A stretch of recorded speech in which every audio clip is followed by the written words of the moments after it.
a Andressa. Eu sou o Eduardo. E a gente vai começar a gravar no melhor canal de casa do Brasil. É isso mesmo. Dicas valiosas. A gente está vindo aqui hoje com 8 dicas importantes para a compra do seu primeiro imóvel. Número 1, pesquisa. Vou falar dessa assim, principalmente que pesquisa é o quê? Você descobriu o endereço do imóvel, você foi lá olhar ele, quando você saiu do imóvel, você tem que ir nos vizinhos, ou até antes de visitar. Se você for antes dos vizinhos e perguntar como é o local, se é perigoso, se alaga, como é de energia elétrica, e as pessoas vão te dizer a verdade, que ninguém mente sobre o lugar que mora. Elas dizem, teve uma que a gente estava tentando comprar, quando a gente ia fechar negócio, a gente fez, vamos lá com os vizinhos. Foi na primeira vizinha que foi, ela disse que chegava no joelho a água quando chovia.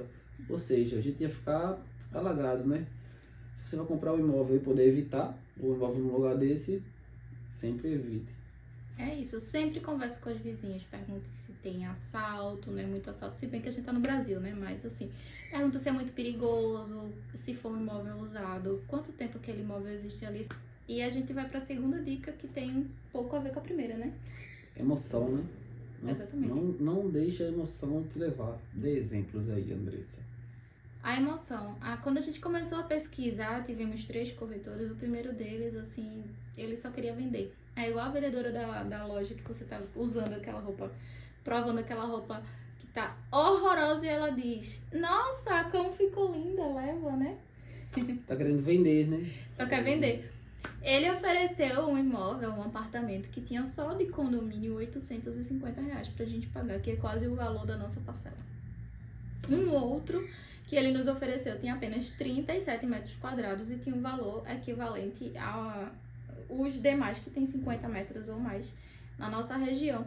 E era super bem localizado, né, Eduardo? Tem um aterro de lixo do lado dele. É complicado.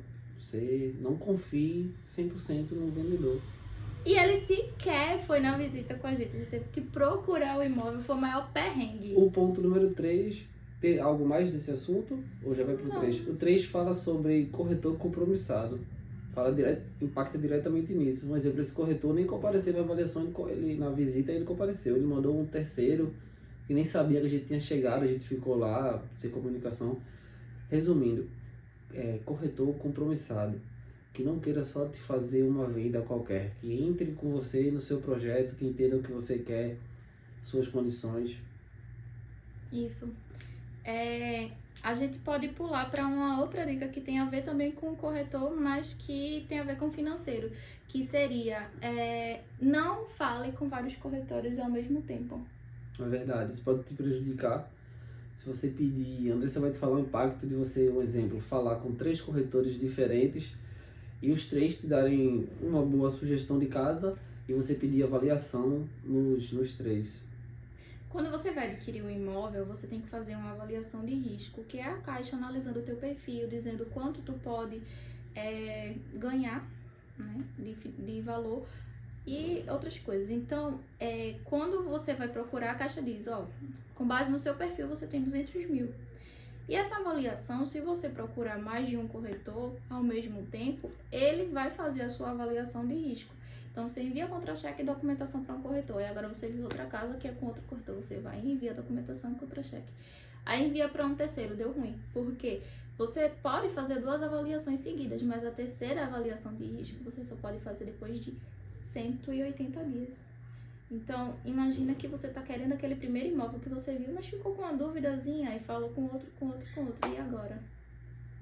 Verdade, você fica em stand-by durante 6 meses para você fazer sua primeira avaliação de novo, né? Na sua terceira, vamos dizer assim. É tipo um espaço, é a terceira, né? Stand-by. Stand-by, pronto. 2 avaliações a cada 6 meses, basicamente é essa a regra.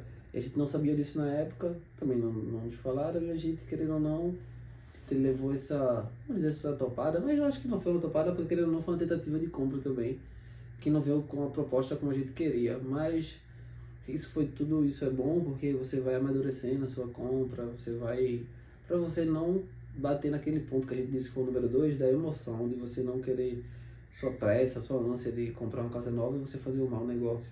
Exatamente, é muito indicado que você avalie tudo e não fique assim, né? Feito uma bolinha de ping-pong para todo lado. E mais outra dica que também tem a ver com um pouco a ver com o corretor, né? Que é você ser sincero com o seu corretor. Se você não tem dinheiro nenhum para comprar sua casa, diga eu não tenho nada. Se você tem alguma coisa, você diz exatamente quanto você tem.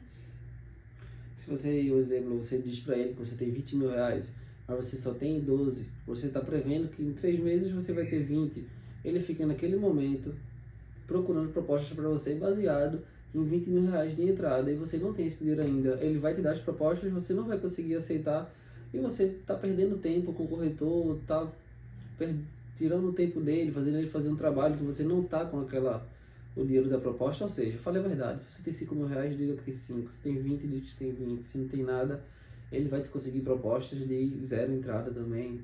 E a gente já puxa o gancho para a próxima, que é uma informação. É possível comprar o seu imóvel sem efetuar o pagamento de uma entrada? Isso é importante. Andressa vai falar os detalhes da Caixa, mas só que isso é 100% verídico. Você pode comprar uma casa com 0% de entrada, com 0 entrada. Tem gente que fica adiando o sonho, não fala com o corretor porque acha que tá fora, né, da sua realidade.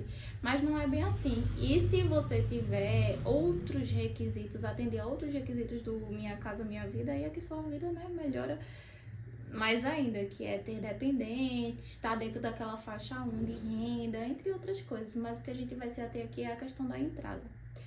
E tem o subsídio, né, que isso vai acarretar no subsídio do governo. Mas vamos falar de um imóvel bem avaliado, que é para aquela pessoa que não tem direito, não se encaixa nesses requisitos que a Caixa dá, não é o subsídio. Que é o nosso caso. A gente não teve direito a subsídio, a gente ganhou, acho que foi 500 reais de subsídio. Foi 0 entrada, não foi? Mas a gente conseguiu 0 entrada, porque o imóvel foi bem avaliado. Eu vou dar um exemplo. Um imóvel de 100 mil reais à venda. A Caixa vai mandar um engenheiro para avaliar o imóvel e aquele engenheiro, ele vai dizer quanto que ele vale. Se o engenheiro disser que ele vale mais que 100 mil, sei lá, 130 mil reais, você não vai precisar pagar uma entrada, porque aqueles 20% que a Caixa exige do comprador já vai estar coberto nesse valor que foi super avaliado, né? Super bem avaliado. E outra questão importante tenha um bom corretor, mais uma vez, porque o corretor acompanhando essa avaliação vai ser sucesso. Porque geralmente o avaliador da Caixa, possa ser que ele não more aqui na região. Como ele vem avaliar um imóvel aqui, um corretor bem preparado, ele vai estar com um dossiê das casas da região, exemplo, quanto as casas são vendidas. Porque o cara pode vir para cá e avaliar uma casa com um valor não interessante para a sua proposta, mas você tendo alguém lá mostrando a ele que a casa é X de valor, ele vai avaliar a casa de uma forma agradável para o cliente daquele corretor. Agora está na questão do contrato engenheiro.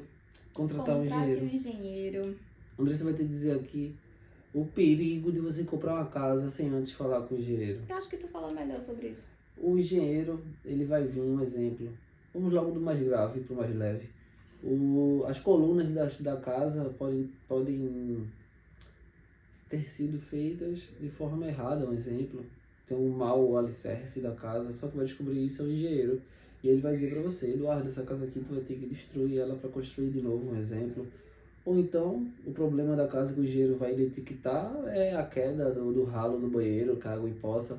Ou seja, tem pontos que você vai dizer, pô, isso é pequeno, eu consigo resolver isso. Identificando os problemas, o engenheiro identificando, você se direciona ao dono da casa e vê se ele vai querer corrigir e tal. Às vezes ele vai dizer, não, a casa é essa, eu não vou fazer mais nada aí não, que eu já gastei, o pedreiro fez errado. E você escolhe se você vai querer a casa com aquele defeito ou não. O engenheiro te mostra isso, coisa que às vezes passa despercebido na maioria dos compradores. Por isso, muito importante, escolher o imóvel, paga uma avaliação de um engenheiro, você não vai se arrepender. Essa vistoria é muito importante. Você vai gastar, mas vai economizar. Se tiver algum problema, vai ser descoberto naquele momento e você vai sair de uma furada, né? E a última dica é a documentação que você vai receber quando comprar o imóvel. Além do seu contrato de financiamento, de compra e venda, você vai receber a planta baixa, planta elétrica, planta hidráulica e o manual do comprador. Se você não tem acesso a esses documentos, sua vida ela pode ficar muito complicada. Imagina a situação de você ir colocar um quadro na parede, bate lá no cano, deu ruim, né? Deu ruim porque você vai ter um problema para ajeitar o... Imagina você numa casa que você não sabe o que tem dentro das paredes. Como se você pode quebrar uma parede, se você tem que saber onde é que tá passando a encanação, onde é que tá passando a elétrica. Elétrico, né? Ou seja, as plantas hidráulicas, estrutural e elétrica é de suma importância. E é isso. A gente deu agora as dicas sobre a aquisição do imóvel, né? As coisas perrengue que a gente passou, enfim, mas a gente não tá gravando o vídeo da nossa casa, né, Du? Ainda não pegamos a chave, estamos, tá finalizando, tá na parte final já. Agora cabe um comentário sobre a questão da casa de zero entrada. A gente fala assim, você consegue uma casa com zero entrada. Consegue, mas você vai ter que gastar com os documentos. Um exemplo, de 10 a 12 mil reais, você vai ter que gastar com a papelada para você receber a sua casa. Mas tem corretoras, nosso caso foi esse, mas tem corretoras que o valor dos documentos já estão inclusos eles também cobrem dentro do valor do imóvel. Porém, na hora da assinatura do contrato, qual o valor mais ou menos? 2 mil reais? Na Caixa, uns 2.500. Para você assinar o contrato lá, é zero entrada, mas para você assinar o contrato, você gasta essa questão de entre 2 e 3 mil reais. Exatamente. Tem que estar preparado. Tem que estar preparado, porque uma coisa é você comprar o imóvel, outra coisa é o documento do imóvel. É bem interessante isso.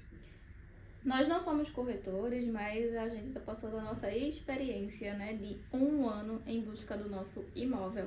E a partir de agora a gente vai começar a gravar vídeo porque a nossa casa vai iniciar do zero. A gente não tem nada. A gente vai dar muita dica importante sobre economia, decoração. Vai ser uma casa bem interessante, bem futurística. E vocês vão acompanhar tudo aqui nos nossos vídeos aqui, viu? E é isso. Tchê, tchê. Tchê, tchê.